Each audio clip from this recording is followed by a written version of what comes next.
Good evening all of you. कैसे हैं आप सभी? वेलकम करती हूँ माधुरी आप सभी का एमडीलो क्लासेस में। देखो, आज मैं आपको सीपीसी का सेक्शन 144 यस प्रत्यास्थापन के लिए आवेदन या जिसे अपने रेस्टिट्यूशन की एप्लीकेशन भी कहते हैं। तो सबसे पहले मैं आपको एक इलस्ट्रेशन बताऊंगी।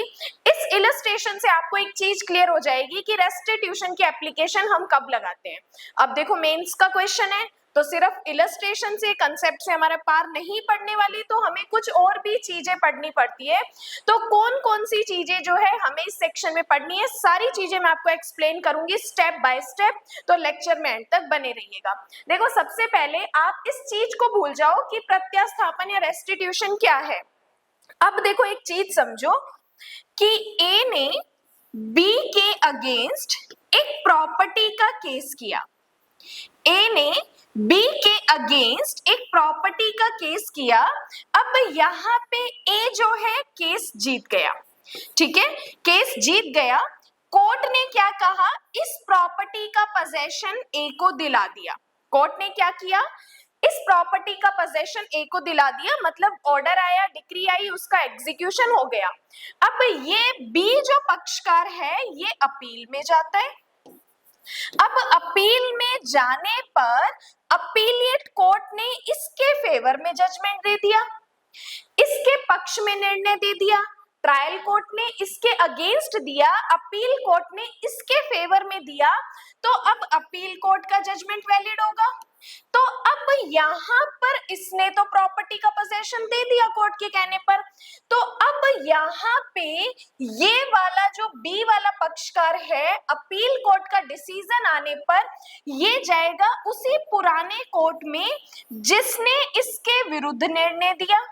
अब पुराना वाला कोर्ट अपीलेट कोर्ट का डिसीजन देखकर और ये जो प्रॉपर्टी का पोजेशन ए को दिया था ये इससे वापस लेके और वापस बी को लौटा देगा।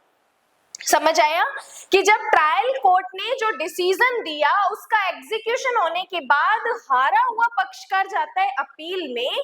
अपीलेट कोर्ट का डिसीजन अगर उसके फेवर में आ जाता है तो ये पक्षकार जाएगा फिर से पुराने कोर्ट में उस डिसीजन को लेकर। पुराना कोर्ट क्या करेगा? अब इस प्रॉपर्टी का पोजेशन जो है वापस बी को लगा देगा। अब इसी प्रोसीजर को कहा जाता है रेस्टिट्यूशन। मतलब एक्चुअल में जो स्थिति है उसको उसी सिचुएशन में वापस लाना। मतलब एक लाइन लिखेंगे, वापस उसी स्थिति में लाना, वापस उसी स्थिति में लाना। मेन पॉइंट क्या है? वापस उसी स्थिति में लाना। जो चीज पहले थी, मतलब कि इस पक्षकार का अगर अपीलेट कोर्ट में इसके फेवर में जजमेंट आए तो इसे लॉस नहीं होना चाहिए। जो स्थिति पहले थी, इसकी प्रॉपर्टी थी, इसी के पास थी, लेकिन ट्रायल कोर्ट ने अलग जजमेंट दिया था तो इसने अपनी प्रॉपर्टी दे दी, एग्जीक्यूशन हो गया। लेकिन अपीलेट कोर्ट ने फिर से इसी को प्रॉपर्टी दिला दी। तो अब ये जो पक्षकार पुराने कोर्ट में जाएगा तो ये जो आवेदन करेगा उसे ही कहते हैं रेस्टिट्यूशन की एप्लीकेशन। रेस्टिट्यूशन की एप्लीकेशन। तो अगर अब आपसे कोई पूछे कि प्रत्यास्थापन का आवेदन क्या होता है तो आपको बताना है प्रत्यास्थापन का आवेदन तब लगाया जाता है ताकि जो पहले की स्थिति थी उसको उसी सिचुएशन में लाना या उसी स्थिति में वापस लाना। अब हम बात करते हैं कि यहाँ पे जो रेस्टिट्यूशन की एप्लीकेशन यहाँ पे लगाई जाती है वो लगाई किस कोर्ट में जाती है? तो जिस कोर्ट ने पुराना जजमेंट दिया है, पुराना ऑर्डर दिया है, मतलब जो ट्रायल कोर्ट है उसके पास ही रेस्टिट्यूशन की एप्लीकेशन लगती है। अब इंपॉर्टेंट चीज क्या है?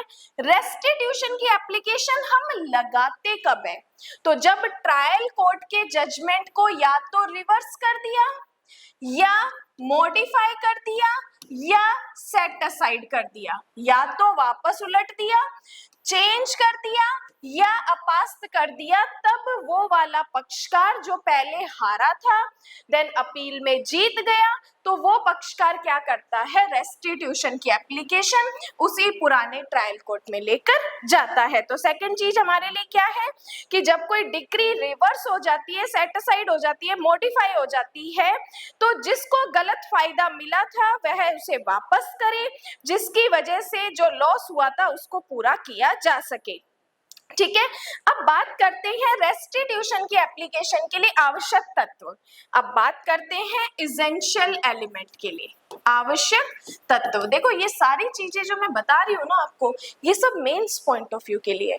सब चीजें आप या तो बेरेक में एक पेज ऐड करके लिख लो, या जहाँ पे आपने नोट्स बना रखे हैं वहां पर आप चीजें लिखो। तो सबसे पहला लिखो, पहले कोई ऑर्डर या डिक्री होनी चाहिए।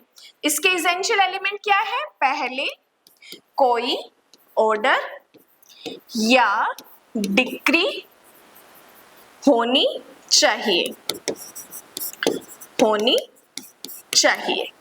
फिर लिखो नंबर 2 में, उस डिक्री या ऑर्डर को बाद में, उस डिक्री या ऑर्डर को बाद में उलट दिया जाए, उलट दिया गया हो या अपास्त किया गया हो, या अपास्त किया गया हो, या उलट दिया गया हो या अपास्त कर दिया गया हो। थर्ड, उस ऑर्डर के कारण किसी पक्षकार को लाभ मिला हो। थर्ड, उस ऑर्डर के कारण, उस ऑर्डर के कारण, उस ऑर्डर के कारण किसी पक्षकार को लाभ मिला हो, किसी पक्षकार को लाभ मिला हो। देखो इस सेक्शन 144 को हल्के में मत लो, क्योंकि अच्छा प्री का क्वेश्चन है, अच्छा मेंस का क्वेश्चन है, इवन इंटरव्यू में भी पूछा जा सकता है। तो हमारा कंसेप्ट क्लियर होना चाहिए, की पॉइंट क्लियर होने चाहिए, और एक्स्ट्रा चीजें मेंस पॉइंट ऑफ व्यू के लिए भी क्लियर होनी चाहिए। एंड फोर्थ लिखना है, एसेंशियल एलिमेंट रेस्टिट्यूशन के लिए एप्लीकेशन उसी कोर्ट में लगाई जाएगी। रेस्टिट्यूशन मतलब प्रत्यास्थापन के लिए आवेदन उसी कोर्ट में लगाया जाएगा, उसी कोर्ट में लगाया जाएगा, उसी कोर्ट में लगाया जाएगा जिस कोर्ट ने ओरिजिनल यानी मूल डिक्री दी हो, डिक्री पारित की हो, डिक्री पारित की हो। ठीक है, तो यहाँ पे ये चार हमारे एसेंशियल एलिमेंट्स है कि जब हम रेस्टिट्यूशन की एप्लीकेशन की बात कर रहे हैं तो कौन कौन सी ऐसी शर्तें हैं जो पूरी होनी चाहिए। तो यहाँ पे इन्होंने सबसे पहले हमें कहा कि पहले जो कोई ऑर्डर है डिक्री होनी चाहिए, या उस डिक्री या ऑर्डर को बाद में उलट दिया गया हो, अपास्त कर दिया गया हो, मॉडिफाई कर दिया गया हो, या उस ऑर्डर के कारण किसी पक्षकार को लाभ मिला हो, या रेस्टिट्यूशन के लिए आवेदन उसी कोर्ट में लगाया जाएगा जिस कोर्ट ने ओरिजिनल डिक्री पारित की है। तो अभी तक मैंने सबसे पहले आपको एक एग्जांपल से समझाया, देन मैंने आपको कुछ बेरेक्ट की चीजें बताई, अब मैंने आपको कुछ शर्तें बताई है। अब बात करते हैं इसके उद्देश्य की। अब बात करते हैं कि जब 144 का जो प्रोविजन है, ये जो हमारे सीपीसी में ऐड किया गया है, इसका मेन ऑब्जेक्ट क्या है। तो लिखो किसी को गलत फायदा ना मिले। ऑब्जेक्ट क्या है कि किसी भी पक्षकार को न्यायालय की वजह से, न्यायालय की वजह से गलत फायदा न मिले, गलत फायदा न मिले। और एक इंटरेस्टिंग चीज है कि ये जो 144 है ये किस पे डिपेंड करता है, ये डिपेंड करता है fair, just and reasonable, fair, just and reasonable procedure पर ये डिपेंड करता है। मतलब जो हम पढ़ते थे ना, न्याय, समता, सद्विवेक का जो प्रिंसिपल होता था वही 144 का मेन प्रिंसिपल है। तो यहाँ पे मेन ऑब्जेक्ट अगर आपसे पूछे तो याद रखना है कि किसी भी पक्षकार को कोर्ट की वजह से गलत फायदा नहीं होना चाहिए। फिर एक इंपॉर्टेंट चीज प्री का क्वेश्चन और इंटरव्यू का क्वेश्चन ये आता है कि रेस्टिट्यूशन की एप्लीकेशन लगाई किस कोर्ट में जाती है। तो ध्यान रखना, अभी मैंने आपको बताया कि जिस कोर्ट ने ओरिजिनल डिक्री दी है, मतलब अगर इनडायरेक्टली मैं कहूं ट्रायल कोर्ट, उसी के अंदर क्या लगाई जाती है, रेस्टिट्यूशन की एप्लीकेशन लगाई जाती है। इसके बाद बात करते हैं कि जब ट्रायल कोर्ट ने कोई ऑर्डर दे दिया और उसके पास रेस्टिट्यूशन की एप्लीकेशन आती है, तो यहाँ पे अब ये ट्रायल कोर्ट अपने ऑर्डर को चेंज करने से मना नहीं कर सकता।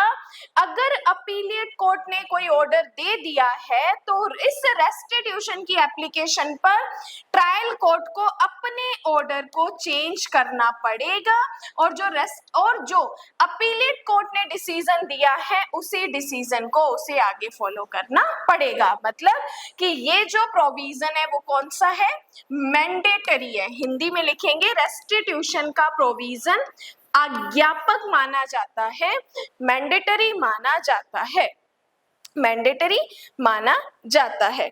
इसमें एक केस नोट करेंगे, विनायक वर्सेस रमेश चंद्र। केस का नाम है 144 का विनायक वर्सेस रमेश चंद्र,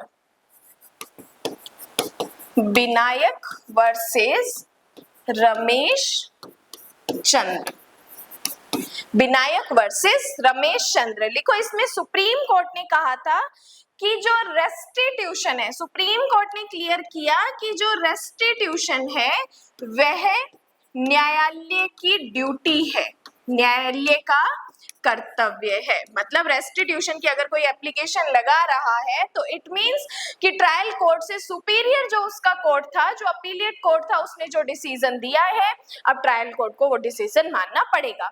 अब देखो यहाँ पे जो जो चीजें मैंने आपको समझा दी, ये पूरी रेस्टिट्यूशन की एप्लीकेशन के लिए हमें देखनी पड़ती है, या 144 के लिए हमें देखनी पड़ती है।